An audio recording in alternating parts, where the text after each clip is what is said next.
Hello, YouTube, vinyl community, and music lovers. This is Nathan. Thought I would post a video about my top 10 favorite records, albums, vinyl of 2023. A pretty good year in retrospect. Oftentimes, you don't really have your finger on the pulse until you zoom out a little bit, sort of look at what spoke to you. 2023, pretty good year. So I'm going to go over my top 10 favorite vinyl records or releases. I have a couple honorable mentions at the end. Let's jump into it. Number 10, this one is sort of an outlier to the rest of my list. I guess it would be classified as almost world music. It is Bela Fleck's collaboration. It's called As We Speak. It is a trio of very talented musicians. It features Edgar Meyer on bass, Zakir Hussain on tablas, and it features this other guy, Ramesh Chareja, on the Indian bamboo flute. These are instrumental pieces, just musicians at the top of their game. I think this, for any lover of world music, bluegrass, it's sort of East meets West. Some of these clearly start with a Bela Fleck banjo riff and add the other instrumentation. Some of them are sort of, Eastern influences, and Bela Fleck is able to fit right in there with his banjo. Really fascinating documentary about Bela Fleck. I forgot the name of it. It's on YouTube. Highly recommended. He travels to Africa and plays music with African musicians. The banjo originated, or what would later become the banjo, originated in Africa. This is really good. I think my favorite track is the second one, the B tune. This is all really good. If you're interested in world music, sort of jazz, fusion, or the banjo specifically, you might like it. This is Bela Fleck. My number 9 album of 2023, I took some notes for once. So if you see me glancing over here at my laptop, that's what I'm doing. My number 9 album of 2023 is Yola Tango, the Hoboken, New Jersey power trio. They're stalwarts in the indie music scene, consistent output for 25 or 30 years at this point. This is my favorite release of theirs, probably since 2006's I Am Not Afraid of You and I Will Beat Your Ass. This album just plain rocks. It's sort of krautrocky, noisy at times. Lyrically, there's sort of some somewhat snarky, direct commentary about post-COVID society, political ineptitude. It never comes off as fatalistic or preachy. These songs just objectively rock. I love power trios, Galaxy 500, Television. It's just a lot of fun listening to a really talented trio and just being able to differentiate the instruments and measure their contributions. And I don't think that's possible or as rewarding with 4 pieces, 5-piece bands. Yola Tango, they're still doing it, man. This is a fantastic record. The self-titled song, it's all really good. So if you're a fan of Yola Tango and maybe you slept on this, give it a listen. It's great. On Matador Records. All right, number 8. I finally started listening to King Gizzard and the Lizard Wizard. A really hard band to approach. I think they have 25 studio albums, countless live LPs.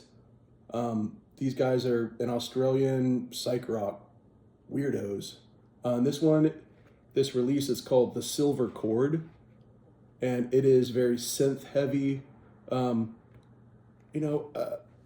heard about this band for a long time, and about a year ago I started listening to some of their output, and I've barely sort of scratched the surface, but sort of the year of King Gizzard for me. I know that a lot of youngsters sort of like this band, but I think a lot of you old heads that are into like Zappa, 13th Floor Elevators, Black Angels, early Kraftwerk like Rolf and Florian will especially like this release. So there are 2 different versions of this. I got the shortened version. There's an extended version as well where they stretch out a lot of these synthesizer compositions. I think for any fans of like 60s, late 60s, like prog rock, experimental psych rock, it's hard to know where to start, but this might be a good entry point. King Gizzard out of Australia. Wow, 25 records in like 12 years or something like that. Really cool. Like I said, it reminds me of the first Kraftwerk album, Rolf and Florian. I think it's the first Kraftwerk album. It's great. There you go. The Silver Chord. Number 7 is the latest release from Wilco Cousins. This is their 15th album, and it's a follow-up to last year's double album, sort of the slow burn, subtle country album, Cruel Country. Cousins, it's shorter. Let's see, 1, 2, 3, 4, 5, 6, 11 songs on here.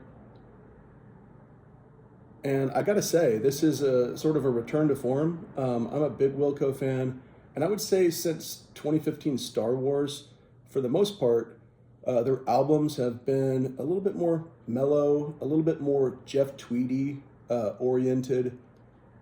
The first track on here, Infinite Surprise, the last song on here, Meant to Be, they harken back to some of the choice cuts from earlier in their career. Like I'm thinking a couple songs from like The Whole Love, but this is fantastic. I saw them in Austin in September. I think it was actually the day this album came out, and they just sound renewed, fresh, bold, daring. I love me some Nels Cline.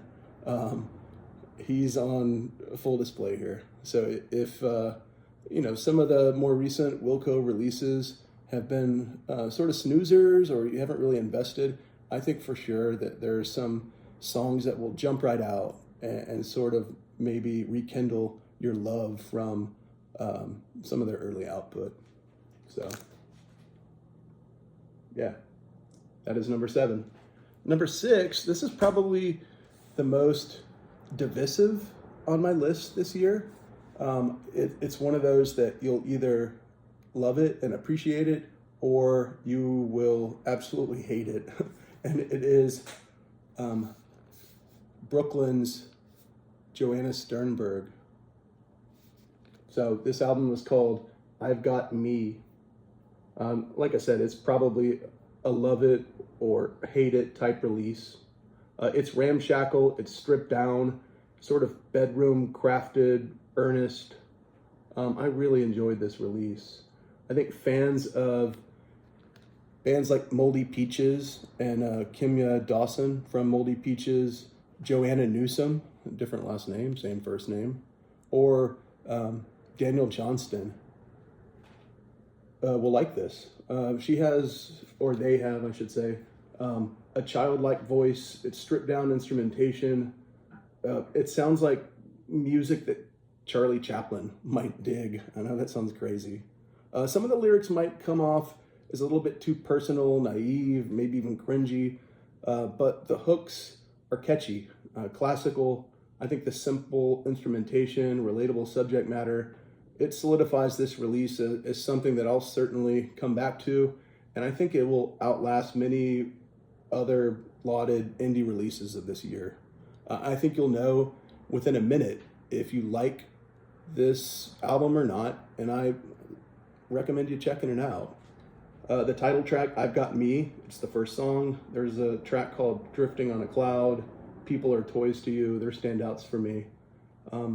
Give it a go. I foresee this being on heavy rotation for years to come if it scratches your itch, and like I said, you'll know within a minute if you like this or you don't. Since releasing this, I think in May, Joanna has released a couple of singles as well. They're on all the streaming platforms. I like both of them. So, yay. That's number 6. All right, we're halfway through. Number 5 is Islands. So this is the 9th album from originally from Canada, indie pop mastermind. He used to go by Nick Diamonds. Nick Thorburn is his name that he goes by now. This is called And That's Why Dolphins Lost Their Legs. He's been one of the most consistent, underrated artists, in my opinion, for the last 20 years. This is their 9th album. And I feel like since the critical acclaimed Unicorns album, he was in a band called Unicorns. They released an amazing album called Who Will Cut Our Hair When We're Gone, I think from 2003. And ever since that band broke up after one album, Nick has been doing his thing, and I think it's overlooked. I mean, the guy has an incredible discography at this point. Let's see, what other notes did I put here? I think fans of Spoon, The New Pornographers, Wolf Parade will find something to love here. Anytime like I'm looking for something catchy, sort of like sonically sweet and sugary, I reach for this.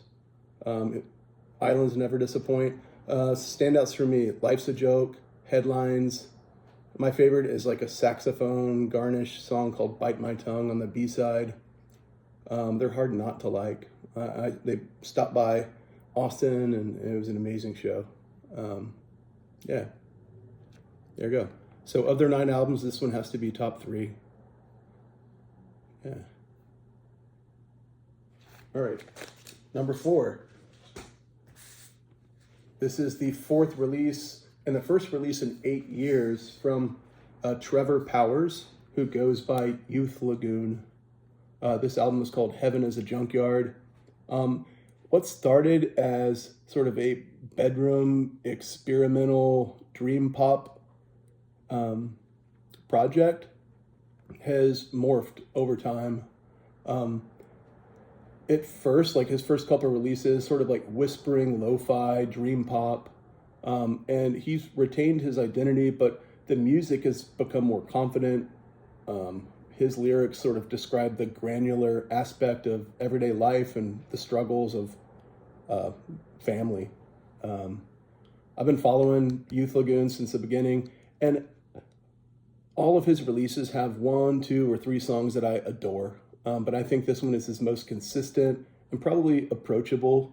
I think fans of Elliott Smith, Sunkill Moon, Magnetic Fields, maybe Wilco, would probably find something they like on this album. My favorite song on here is track 3. It's called Prize Fighter. I think he did a video for it. It's one of my most listened to songs of the year. And I think that song, Prize Fighter, it showcases Trevor's strengths as a songwriter. So Youth Lagoon, Heaven is a Junkyard is my 4th favorite album and vinyl of the year. Number 3 is a posthumous release, which are most of the time garbage. So this is Sparkle Horse, project of Mark Linkous. This one is called Bird Machine. It's been 10 years since Mark died by suicide. I love all 4 of his albums, and they all sound as fresh and important as ever. Heart-wrenching, fragile, sort of Appalachian folk with really cool production, like lo-fi, sonic bleeps and blips created from like vintage keyboards. It sounds like it's about to fall off the rails at all time, but it really works. So he had apparently almost finished an album. His brother found these almost finished songs on a hard drive or something, and his brother and his family worked closely with some of his previous collaborators, and just from top to bottom, the new Sparkle Horse album, it's incredible. I think if you like alt country, like Tupelo maybe, bands like Granddaddy, Silver Jews, Radiohead, Nick Cave, give this a shot. I think it might even be a good entry point, but his entire discography is incredible. I'm surprised that this record exists, and I was shocked that it was good. Mark's one of my favorite artists of all time. I can confidently say that I think he will get the credit that he deserved at some point. I've kind of seen that with Jason Molina of Magnetic Electric Company. He's grown in popularity since his passing. I think Sparkle Horse is here to stay, and Bird Machine gets a 10 out of 10 from me, really. That's my number 3, Sparkle Horse. My number 2 album of the year is from my favorite musician ever, Louisville, Kentucky's Will Oldham, who has mostly gone by the moniker Bonnie Prince Billy since 1998. So this guy has many, many releases. This one stands out to me. This release finds Oldham more content with life. His lyrics seem more earnest, direct, reflecting on family, fatherhood.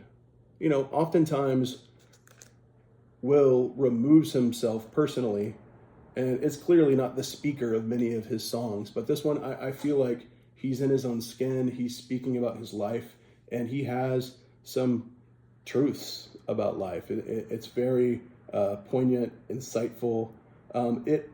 It's not technically a solo album, but the instrumentation on here, it's really subtle. Female backing vocals, mandolin here and there. His voice has never sounded better. It kind of reminds me of his 2003 release, Master and Everyone, or his self-titled album from 2013.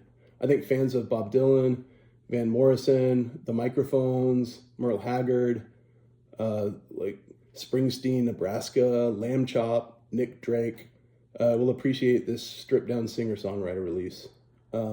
Like I said, his voice has never sounded better. I think this is his most consistent and approachable release since 2008's Lie Down in the Light. A great album. I was fortunate enough to see 8 of his concerts, kind of excessive, over the summer and fall. Every show is different. I mean, this guy has 1,000 songs. If you're looking for an artist to really dive into, you will have a really good journey like I have over the past 20-something years. He released several videos from this album. They're all really good. I think you should look on YouTube, just search for Bonnie Prince Billy. He played a show in 2014 outside of Austin in a cave, this place called the Longhorn Cavern. It was professionally shot, and it's on YouTube as well. So search for Bonnie Prince Billy Longhorn Cavern, and you can just see a master musician doing what he does. It's shot in black and white, and it's one of my favorite things on YouTube. So number 2, Keeping Secrets Will Destroy You, Bonnie Prince Billy. A couple of honorable mentions. One of them is the King Cruel record from this year. This one's called Space Heavy. Really cool. I also really enjoyed Buck Meek's album. He is the guitarist from the amazing band Big Thief. So this one is called Haunted Mountain. I didn't like it quite as much as his last album, Two Saviors, I think it was called. But yeah, there's some really good ones on here as well. Buck Meek. Another one was not released physically yet. It's MJ Lenderman. It's a live album. It is called MJ Lenderman and the Wind, Live and Loose. This is so good. Fans of Jason Molina, Neil Young, Uncle Tupelo, I think you'll really dig this album. It just came out a couple weeks ago. I'm hoping that they release it on vinyl at some point. But yeah, MJ Lenderman, he plays in a band called Wednesday. I know that they were on a lot of year-end lists as well for their album. But all of you alt country drive-by trucker, Uncle Tupelo people out there, you will love this. Please listen to it. if that is your cup of tea. And my number one album of the year is the latest from Sfon Stevens. Sfon Stevens, I liked his early output. Some of it kind of comes off as, I don't know, maybe a little theatrical, ornate, pretentious, twee, emo. I like some of his early stuff. The 2014 album, Carrie and Lowell, just ripped my heart out. It was beautiful. I was able to see that tour. And really, I haven't really paid him much attention over the last, 10 years or so, almost 10 years. This is his album, Javelin, and it's incredible. Like, my favorite song on here, it's all really good. There's a song called Shit Talk. It's like 8 minutes. Those of you that are into like hi-fi music and have really nice stereo systems, like the production, the instrumentation on this, it is mind-blowing. I just got a new stereo system, but like in the future, if I ever want to like test speakers or turntable or amp, I'm bringing this album with me. It's just incredible. Just like, it's fragile, it's emotional, and some of the music, it just swells with chorus.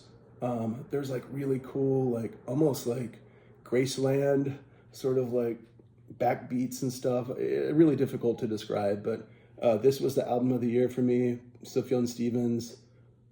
Yeah, I'm not always in the mood for this, but when I am, like it hits so well. And like I said, those of you that are into music that just sounds amazing production wise, all of you like hi-fi geeks out there, if you have a music streamer, give this a go and turn it up. I think you'll really like it. Okay, that is another half-assed video from yours truly. I hope you had a good year. Hopefully your musical year was as gratifying as mine.